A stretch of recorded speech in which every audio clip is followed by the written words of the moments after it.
Hi guys, आज हामी school बिदा रहेछ। हामीलाई सरले के इन्फर्मेसन नै जानकारी गराउनु भएन। जानकारी गराउनु हामी एकदमै जेहेनदार विद्यार्थी हो।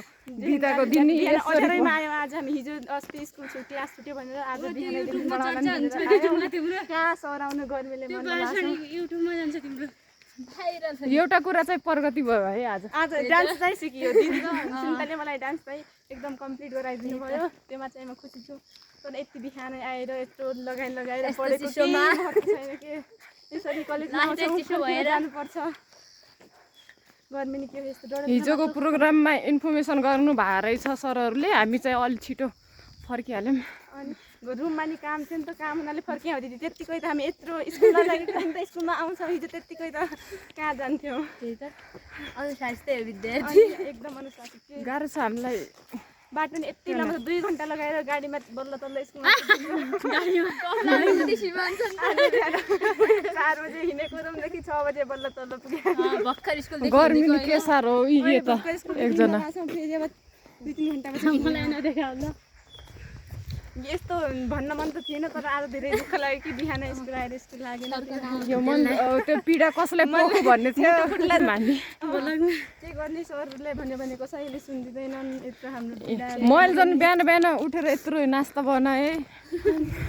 दिदीजन नास्ता बोकेर आउनुभयो। अब कहाँ गएर खाने नास्ता खाना कलेजमा खानलाई भनेर ल्याऊ। टी-सर्टमा गएर खाने यस्तो अल्छी लागेको थियो उठ्न। हिजो 12 बजीसम्म क्रिकेट हेऱ्यो। क्रिकेट हेर्दै पनि जितेन के नेपालले। त्यहीमा नि हामी कसको स्याड त्यही म खुसी छु। किनभने हिजोको गेम चाहिँ मलाई लास्ट है ठिक लाग्यो। तिनीहरूलाई एकदम मेरो त्यो त स्कटल्यान्ड जस्तो देशसँग 2 रनले हार्नु भनेको त धेरै राम्रो।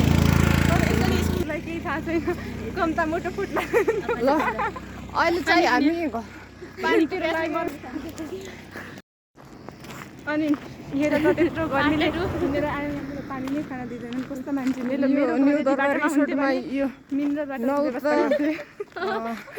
बाटो उतातिरको घरमा नि धारा बन्द गरिदिएछ। यता नि अब खायो भने रिस मान्छन्। खै यहाँका मान्छेहरू कस्तो हो कि पानी खान नि डराउने। हामीले खायो भने धारा नै सुत्ला जस्तो गर्छन्। अनि पानी बोकेर ल्याउँ भने बाटो धेरै टाढा छ, बोकेर नि हिँड्न सक्दैन।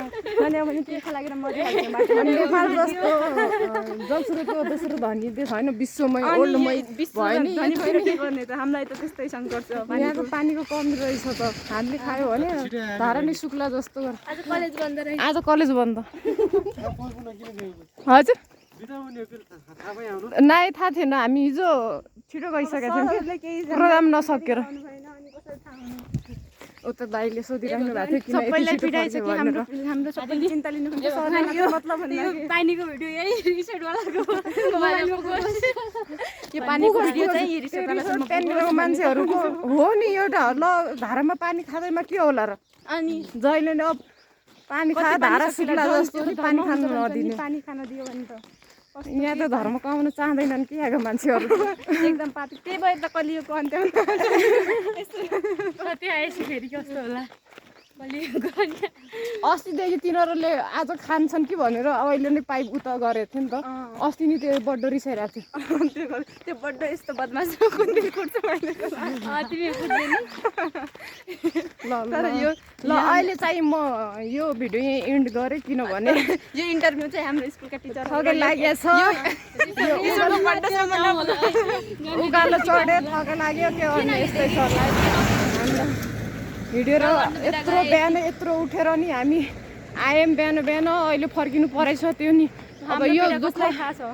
यो पीडा कसलाई पुग्ने। सरहरूलाई त पुग्न सकिँदैन। किनभने सर हामी एक दिन आएन भने सरहरूले गाली गरिहाल्नुहुन्छ। हामी स्कुल आएर डेली फर्किँदा पनि सरलाई मतलबै हुन्न कि। ल अहिले चाहिँ by by guys. By by guys. अब यो पीडा हाम्रो सरहरू रिसोर्टको बड्डो